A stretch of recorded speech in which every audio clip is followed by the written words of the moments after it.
Farmers गलती यही करते हैं, दिन में किसी भी एक बार पीएच चेक कर लेते हैं, उससे वो नतीजे पाए जाते हैं कि हमारा पीएच बहुत कम है या तो हमारा पीएच बहुत ज्यादा है।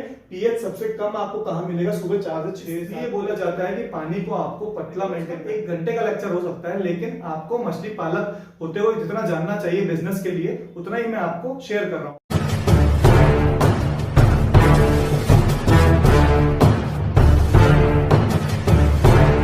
मछली पालन में आपको मछली को नहीं पालना है, आपको पालना है पानी को, यानी कि वाटर कल्चर करना है आपको। आपने कई फिशरीज एक्सपर्ट से ये बात सुनी होगी। तो इस बात की गहराई क्या है कि जैसे कि हमारा जो वातावरण है, हमारी जो सराउंडिंग है, वो क्या है? हवा।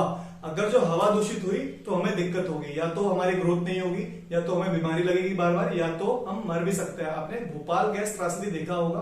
वायु में जो है एक दूषित गैस आने की वजह से कई लोगों को अपनी जान से हाथ धोना बैठा था। इसी तरह से क्या है, पानी जो है मछली का वातावरण होता है। अगर जो पानी दूषित है तो आप कितना भी अच्छा खाना उसे खिला दें, तब भी मछली ग्रोथ नहीं करेगी, और पानी के दूषित होने की वजह से जो है मछली में कई सारी बीमारियां पैदा होंगी और अल्टीमेटली वो मर भी सकती है। मेरा नाम रोहित मिश्रा है, मैं एक fish farming business coach, project planner और टेक्निकल एक्सपर्ट हूं। मैं आपके लिए लेके आया हूं एक वाटर पैरामीटर की सीरीज, यानी कि पानी की गुणवत्ता की सीरीज, जिसपे मैं बताऊंगा आपको अलग अलग वाटर पैरामीटर जैसे कि पीएच, अमोनिया, नाइट्रेट, नाइट्राइट, आपका हार्डनेस, अल्कलिनिटी, एक एक करके ये वीडियोस आएंगे। तो अगर जो आप चैनल पे नए हैं तो प्लीज जाके चैनल को सब्सक्राइब कर दीजिए। मैं कल देख रहा था यूट्यूब के हमारे एनालिटिक्स, जिसमें मैंने देखा कि जो हमारे चैनल देखते हैं, वीडियोस देखते हैं हमारा, उनमें से 80% जो व्यूअर्स हैं वो केवल वीडियोस को देख के चले जाते हैं, सब्सक्राइब अभी तक उन्होंने नहीं किया। तो प्लीज जाके चैनल को सब्सक्राइब कीजिए, क्योंकि एज अ यूट्यूबर मैं आपसे केवल एक ही चीज मांगता हूं, इतने अच्छे हेल्पफुल वीडियो देने के बदले एक ही चीज, वो है आपका सब्सक्रिप्शन, जो कि नीचे रेड बटन है, बिल्कुल फ्री ऑफ कॉस्ट है। नोटिफिकेशन बेल को भी हिट कर दीजिए। मैं बहुत ज्यादा परेशान नहीं करता सब्सक्राइबर्स को, क्योंकि नोटिफिकेशन बहुत ज्यादा आते नहीं है मेरे, क्योंकि मैं रोज वीडियो नहीं लाता हूं, हफ्ते 10 दिन में बहुत ही एक इंपॉर्टेंट वीडियो आपसे शेयर करता हूं। तो प्लीज चैनल को सब्सक्राइब कीजिए। और वीडियो के बीच में एक खुशखबरी आपको देने वाला हूं, जो हमारा एप्लीकेशन है उस पर क्या अपडेट है वो देने वाला हूं, तो आप वीडियो में एंड तक बने रहिए। तो स्टार्ट करते हैं हमारा पहला वीडियो वाटर पैरामीटर्स की सीरीज का, जो कि पानी की गुणवत्ता की सीरीज है। इसमें मैं आपको सबसे पहले बताऊंगा वो है पीएच के ऊपर। पीएच जो है एक मास्टर वाटर पैरामीटर है। मास्टर पैरामीटर क्यों बोला गया है उसको, कैसे उसको नापते हैं, कैसे अलग अलग जो पैरामीटर्स होते हैं बाकी के पानी के, वो कैसे पीएच पे डिपेंड करते हैं, कि पीएच के ऊपर नीचे होने से उन पैरामीटर्स पे क्या असर पड़ता है, ये मैं आपको इस वीडियो में बताऊं। तो अब बढ़ते हैं हम लोग पीएच की ओर। पीएच जो है उसकी जो फुल फॉर्म होती है, हम लोग पीएच पीएच बहुत सुनते हैं, लेकिन पीएच की फुल फॉर्म क्या होती है? वो होती है पावर ऑफ हाइड्रोजन। तो जिसपे हम लोग पीएच नापते हैं, जिस स्केल पे, वो स्केल ऐसी होती है कुछ, इसमें 0 से लेकर आपका 14 तक संख्या होती है। इसी के बीच में हम पीएच को नापते हैं, और अगर जो आपका पीएच इसमें 7 आता है, 7, तो आपका पीएच जो है, जैसे ये 7 है ना आपका, अगर जो यहाँ पे पीएच आता है तो पीएच आपका जो पानी का है वो न्यूट्रल होगा। अगर जो पीएच 7 से कम जाता है तो इसका मतलब पानी का जो पीएच है वो एसिडिक होगा, यानी कि अम्लीय। और अगर जो 7 से ऊपर, यानी कि 7 के बाद 8, 9, 10 ऐसे पीएच जाता है, तो आपका जो पानी का पीएच है वो होगा अल्कलाइन, यानी कि क्षारीय। तो ठीक है, ये समझ में आया? 7 आया मतलब कि न्यूट्रल है। अगर जो आपका 7 से कम हुआ, इसका मतलब जो है आपका एसिडिक या फिर अम्लीय है, और 7 से ज्यादा हुआ, इसका मतलब अल्कलाइन यानी कि क्षारीय है। तो अब हम ये देखेंगे, पीएच स्केल हमने समझ ली, अब हम आगे जाएंगे किस पे, कि ये जो पीएच ऊपर नीचे होता है, क्यों कभी अम्लीय रहता है, कभी क्षारीय रहता है, कभी न्यूट्रल रहता है, वो क्यों रहता है? वो रहता है 2 आयंस की वजह से। आयंस कौन कौन से है? पहला जो आयन है आपका वो है H+ आयन, यानी कि हाइड्रोजन आयन। अगर जो पानी में हाइड्रोजन आयन की मात्रा ज्यादा है तो जो पीएच है वो कम होगा 7 से, मतलब कि अम्लीय की तरफ, यानी कि एसिडिक की तरफ जाएगा। और जो दूसरा आयन है वो है OH- आयन, यानी कि हाइड्रोक्साइड आयन। तो H+ एक आयन हो गया हमारा, OH- दूसरा आयन हो गया। ये दोनों आयन्स पे निर्भर करता है हमारा पीएच कम होगा, ज्यादा होगा, कि न्यूट्रल पे रहेगा। तो OH- आयन अगर जो पानी में ज्यादा है तो आपका जो पानी है वो अल्कलाइन की तरफ पीएच को शो करेगा, मतलब कि क्षारीय की तरफ, पीएच आपका 7 से ज्यादा होगा। तो अगर जो ये दोनों आयंस बराबर हैं, क्योंकि ज्यादा हुआ H+ तो क्या होगा? आपका एसिडिक की तरफ आएगा, और OH- ज्यादा हो तो आपका अल्कलाइन की तरफ जाएगा। और दोनों अगर जो बराबर हुए तो आपका जो है पीएच आएगा वो आएगा 7, मतलब कि न्यूट्रल। दोनों जो आयंस है वो बराबर है। इस तरीके से पानी में जो है आपका पीएच ऊपर नीचे होता है इन आयंस की वजह से। ठीक है, अब हम देखेंगे कि जो मछली है, अब आपने ये तो समझ लिया कि पीएच कैसे ऊपर नीचे होता है, कौन से आयंस रिस्पॉन्सिबल होते हैं, लेकिन जो मछली है उसको क्या पीएच चाहिए, तो अलग अलग अवस्था में मछलियों को अलग पीएच चाहिए रहता है। जिस टाइम मान लीजिए आप ब्रीडिंग करती है ना, मछली प्रजनन करती है, उस टाइम हल्का सा एसिडिक प्रेफर करती है, थोड़ा सा पानी जो है 6.8 6.7 इसके आसपास होना चाहिए। लेकिन अब हम लोग फिश फार्मिंग करते हैं, मछली पालन करते हैं, तो मछली की ग्रोथ के लिए जो पीएच है वो क्या होता है आपका 7.6 से लेकर 8.2 तक। ठीक है, ये जो पीएच है मछली को ग्रोथ के लिए बहुत अच्छा लगता है, जो कि होता है थोड़ा सा अल्कलाइन, न्यूट्रल से अल्कलाइन होता है। ये जो आपका रीजन दिख रहा है 7.6 से लेकर 8.2 तक, तो हल्का सा अल्कलाइन है, बहुत ज्यादा अल्कलाइन नहीं है, इस वाले एरिया में नहीं आएगा। ये एरिया में जो अल्कलिनिटी है वो बहुत ज्यादा हार्मफुल होगी मछली के लिए, ना कि ये एसिडिक की तरफ आ रहा है। एसिडिक में भी जो मछली है वो अच्छे से ग्रोथ नहीं कर पाती है, तो हमें 7.6 से 8.2 तक का जो पीएच है वो मेंटेन करके रखना है। अब आप देख रहे हैं 7.6 से 8.2, तो थोड़ा डिफरेंस भी है इन दोनों में। इसका मतलब क्या है कि मछली जो है एक पीएच फ्लक्चुएशन को फेस करती है। जो तालाब होता है हमारा वो सुबह से शाम एक ही पीएच नहीं दिखाता है। आपको पता है पीएच चेक कैसे करते हैं, वो तो आपको पता है, एक किट रहती है कंपनीज, अलग अलग कंपनीज की, तो वो लेके आते हैं हम, उसमें एक सोल्यूशन रहता है लिक्विड का, हम अपनी टेस्ट ट्यूब में पानी लेते हैं 5 ml, जिसका भी हमको पीएच निकालना है, 2-3 ड्रॉप जो भी उस पर लिखा रहता है बोतल पे वो हम डालते हैं। उस जो हमारा सैंपल है उसमें एक कलर आ जाता है, उस कलर को हम इस स्केल से नापते हैं। ऐसी स्केल देते हैं साथ में, वाटर पैरामीटर जो किट आती है, तो इस स्केल से नापते हैं। जिस भी जो आपका पीएच दिख रहा है, जिस भी पीएच का कलर उससे मैच करता है वो आपका हो गया क्या पीएच, ये आपको पता ही होगा। तो जो हमको ये देखना है कि जो पीएच है दिन भर में ऊपर नीचे होता है मछली पालन तालाब में, वो कैसे होता है, किस पे निर्भर करता है, वो हमें पता होना चाहिए। फार्मर्स गलती यही करते हैं, दिन में किसी भी एक बार पीएच चेक कर लेते हैं, उससे वो नतीजे पे आ जाते हैं कि हमारा पीएच बहुत कम है या तो हमारा पीएच बहुत ज्यादा है, तो वो हमें नहीं करना है। तो वीडियो में आगे बढ़े उससे पहले एक खुशखबरी आपको देना चाहता हूं। मैंने लास्ट वीडियो में आपको बताया था कि हम लोग एक ट्रेनिंग बेस्ड एप्लीकेशन पे काम कर रहे हैं, रिकॉर्डिंग पूरी हो चुकी है उसकी। जो हम लोग ऑफलाइन देते हैं ट्रेनिंग फार्म पे, वही ट्रेनिंग ऑनलाइन बेसिस पे आपको मिलेगी, क्योंकि बहुत सारे लोगों की मैंने बताया था आपको कंप्लेंट्स रहती है कि बहुत दूर होने की वजह से हमारा फार्म, जैसे कि हम लोग एमपी भोपाल में है, तो बहुत दूर दूर से लोग हमें कांटेक्ट करते हैं कि हम इतनी दूर इतना टाइम लगा के नहीं आ पाएंगे, क्योंकि हम जॉब्स कर रहे हैं, हमारे बिजनेस चल रहे हैं दूसरे भी। इसलिए ये जो प्लेटफॉर्म है आपको मिलेगा, इसमें आपको क्या क्या मिलेगा, आपको एक तो ट्रेनिंग कोर्स मिलेगा, साथ में आपको टिप्स वीडियोस का एक कॉलम रहेगा जहां आपको छोटी छोटी टिप्स मिलती रहेंगी फिश फार्मिंग को लेकर। इसके साथ में आपको पॉडकास्ट मिलेंगे, ऐसे मछली पालक जो कि अपने फिश फार्मिंग के करियर में सफल हैं, कई सालों से मछली पालन कर रहे हैं, उनसे हम 1-on-1 वीडियो चैट करके आपको यहाँ पे एप्लीकेशन पे प्रोवाइड करेंगे। साथ ही साथ आपको कई सारे ऐसे टूल्स मिलेंगे जो कि आपको मछली पालन में हेल्प करेंगे। तो ये वीडियो जल्दी आने वाला है, इसके अपडेट्स के लिए आप चैनल को सब्सक्राइब कर लीजिए, आपको अपडेट्स मिलते रहेंगे। तो अब हम स्टार्ट करते हैं अपना बाकी का वीडियो। हमें समझना है कि जो पीएच है वो किस पे निर्भर करता है। तो पीएच निर्भर करता है फ्री कार्बन डाइऑक्साइड पे।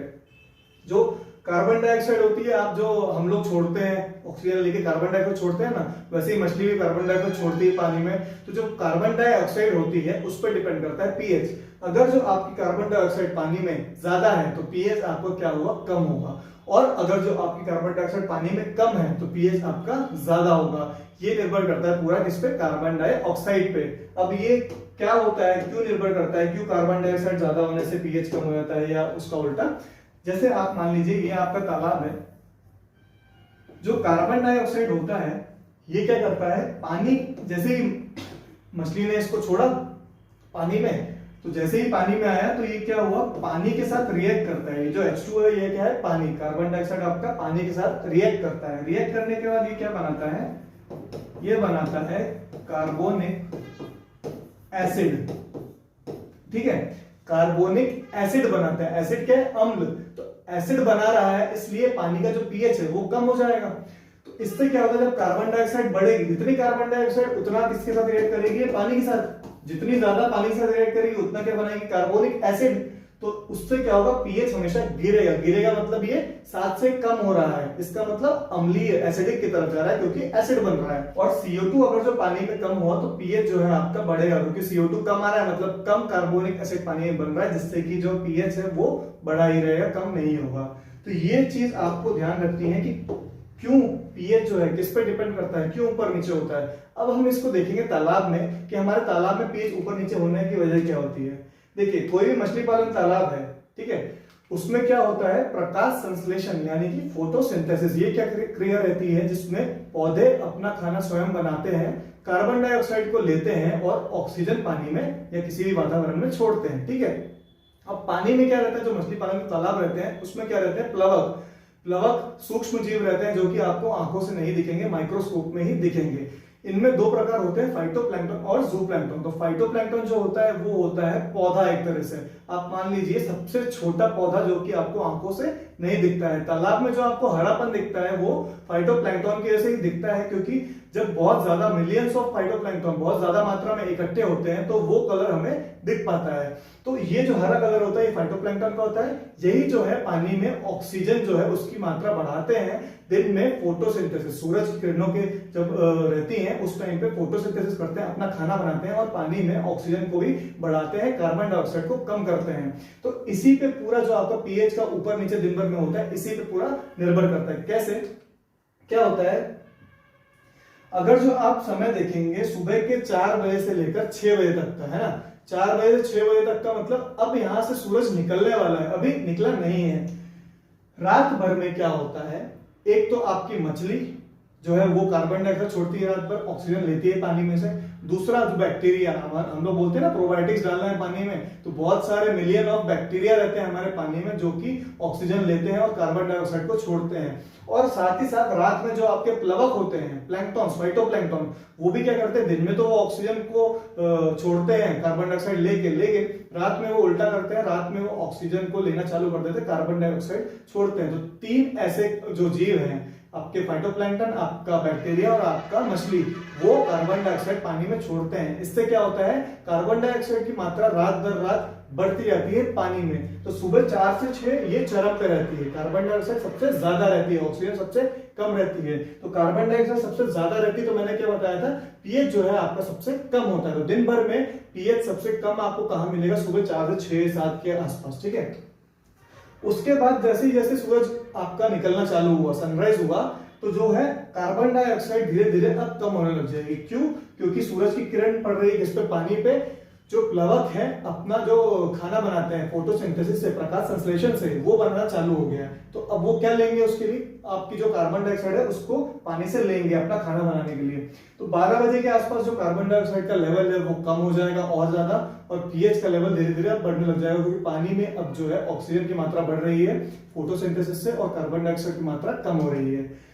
अब आप देखेंगे जब दोपहर का समय रहता है, दोपहर के 3 बजे से लेकर 5 बजे तक, इस टाइम पे जो आपकी फोटोसिंथेसिस है, प्रकाश संश्लेषण, वो चरम पे होता है, क्योंकि दिन भर की सबसे तेज धूप पड़ती है दोपहर में। तो यहाँ पे जो कार्बन डाइऑक्साइड है, लगभग मैक्सिमम कार्बन डाइऑक्साइड जो है प्लैंक्टन कंज्यूम कर लेते हैं अपना खाना बनाने के लिए, और जो ऑक्सीजन है मैक्सिमम इस टाइम पे रहती है। तो इस समय जो पीएच है वो भी सबसे ज्यादा रहता है। तो दिन भर में सबसे कम पीएच रहेगा आपका सुबह के टाइम पे जब सूरज की किरणें नहीं निकली है, और सबसे ज्यादा आपका जो पीएच है वो रहेगा किस टाइम पे, जब सूरज एकदम चरम पे है, अपने गर्मी एकदम चरम पे है, वो होगा दोपहर के टाइम पे 3 से 5 बजे के आसपास। उसके बाद फिर से क्या होगा, रात चालू हो जाएगी, सूरज ढल जाएगा, शाम को 7 बजे के बाद 6 साढ़े 6 बजे के बाद जो कि सूरज की किरणें तालाब में पड़ना बंद हो जाएगी। इसका मतलब जो फोटोसिंथेसिस, जो प्रकाश संश्लेषण, वो भी पूरी तरह से बंद हो गया है। अब जो है पौधे भी क्या करने लग गए हैं, ऑक्सीजन को लेने लग गए, कार्बन डाइऑक्साइड छोड़ने लग गए हैं। तो ये पूरी साइकिल जो है आपकी वापस से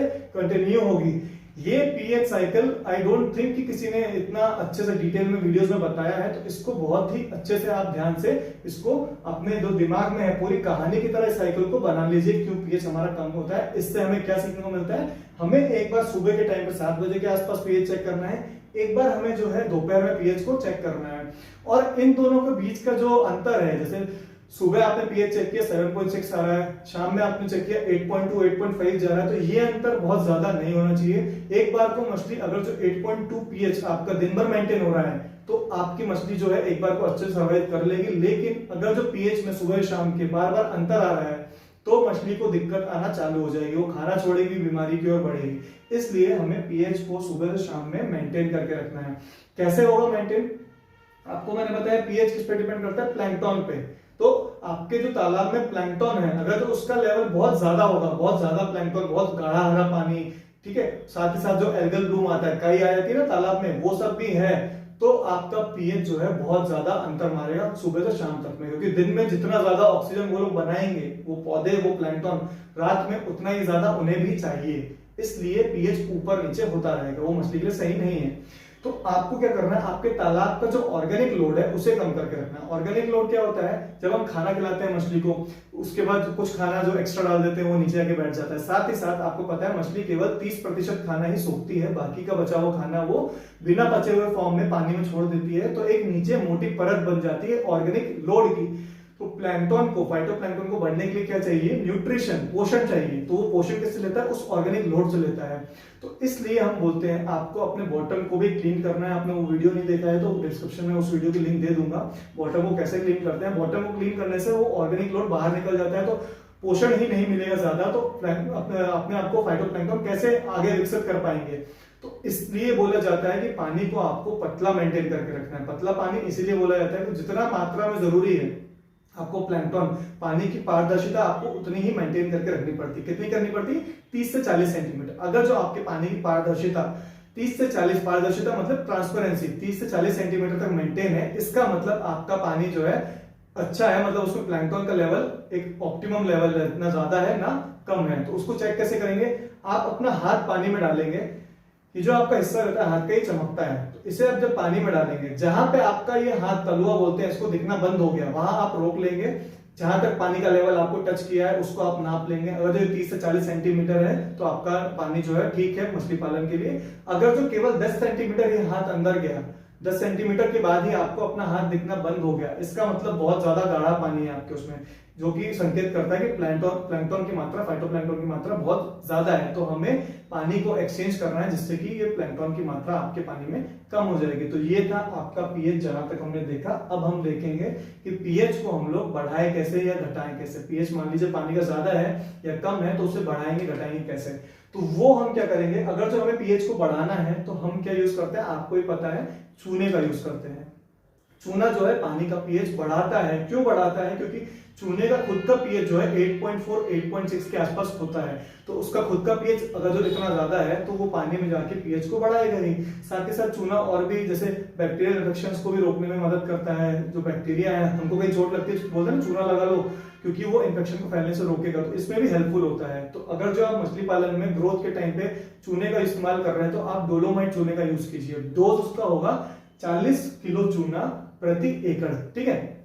अब अगर जो चूना आपको पीएच बढ़ाता है तो कम कौन करता है, आपका पीएच कम करना है तो आपको क्या डालना पड़ेगा, फिटकरी, एलम।